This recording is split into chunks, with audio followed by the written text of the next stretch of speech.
Since women gained educational opportunities, they have caught up to and even surpassed men in college degrees at all levels. Yet, still, women earn less and occupy significantly less authority positions.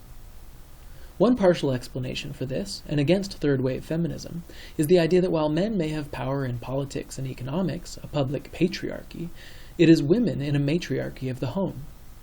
Yet such private stratification is not nearly as common or as powerful as in the American public sphere. Matriarchies were more common and are in pre-agricultural societies, but patriarchies are far more common in agricultural and early industrial societies.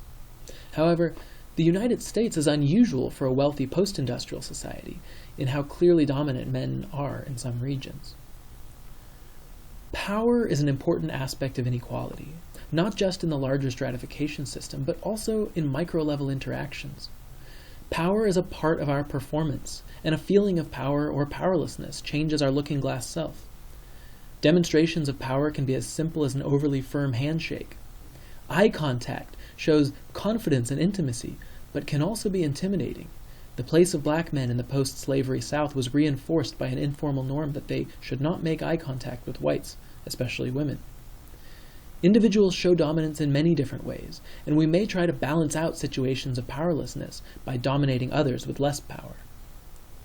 But men are typically socialized to value dominance as a personal trait, while women were traditionally taught to be submissive, avoiding taking up too much space or being bossy or bitchy. One subtle submission is that our traditional norms have women give up their family name when they get married. Often men express their power in ways intended to be quite positive, such as offering to pay or carry heavy objects. While some women may welcome this, others feel coerced into such norms when they'd rather retain their own power and independence. But sexuality is linked to power, both offered to gain influence and taken using coercive force. Fear of sexual violence limits some men and many women's freedom. Fear of sexual violence is a major factor keeping women from male-dominated jobs. For instance, women have only recently gained the right to fight on the front lines of the military, but during the recent occupations of Iraq and Afghanistan, it was discovered that some female soldiers were actually dying of dehydration, not drinking water before going to bed, because of frequent assaults from their fellow male soldiers on the way to the toilets at night. The problem is increased by cultural factors and the way we label sexual deviance. We often think of attackers as strangers hiding in the bushes, but far more often they are people we know. While relatively few men would call themselves rapists, many more will admit to forcible sexual acts if the word rape is not used. The essential difference between healthy sex and sexual assault is mutually informed consent. A person who doesn't fight back hasn't necessarily given consent, and one cannot give consent when incapacitated or fearing sanctions from an authority figure.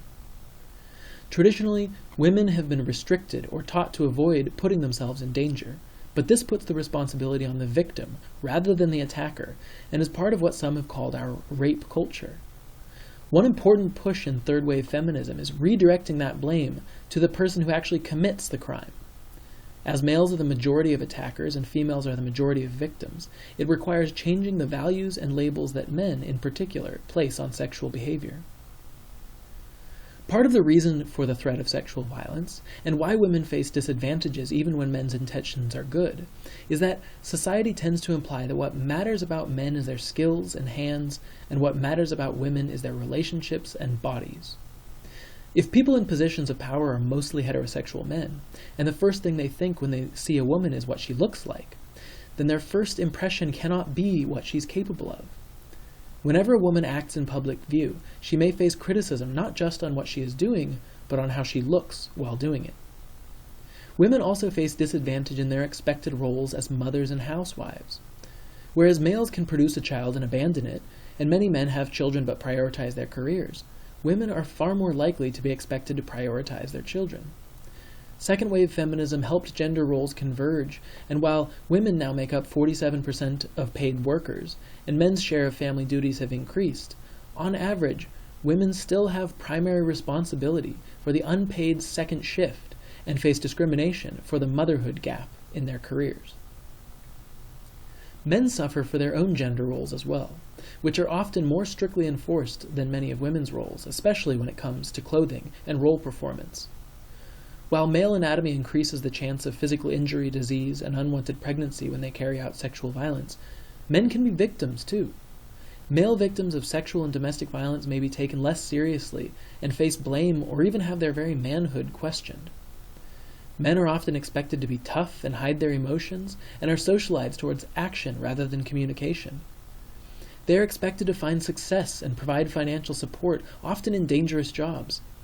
This can leave some men with difficulty communicating, and is probably one of the major reasons that men make up the vast majority of suicides and homicide victims, as well as on-the-job deaths. Male stereotypes make it harder to take on more of women's traditional roles, facing institutional discrimination in fatherhood. All of this is why third-wave feminists say that just changing the laws isn't enough to fully open up opportunities. Radical feminists believe we have to address the root of the problem, which is the way that our society uses biological sex to create an ascribed status that shapes stereotypes, role models, socialization, and opportunities.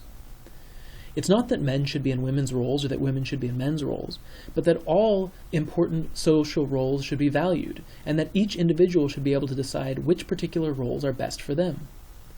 Individual empowerment also means we have a social responsibility to give each other that choice. It's not just up to women to work past historical patriarchy and internalized gender limitations. Men, too, need to recognize their part in the system and change their behavior and speak out against sexism and sexual violence. There are some biological tendencies that come from sex, but these are amplified by socialization. For instance, males on average have more upper body muscle than females. But based on this assumption, boys are encouraged to go into muscle-building activities, while strong women are seen as unusually masculine. We already have terms like tomboy for people who go outside of traditional roles. Other roles, such as what we wear, have little or no basis in biology. Cultural roles include everything from what pronoun is used, he or she, to what romantic partner is assumed. For those who don't feel like they fit in their ascribed status, either major roles or overall identity, social pressures can make role strain and conflict major stresses. One way to decrease prejudice is relabeling, so that rather than normal and deviant, we simply have different labels to describe different ways. So, for example, a female woman would be cisgender, or a cis woman, while a female man would be transgender, or a trans man.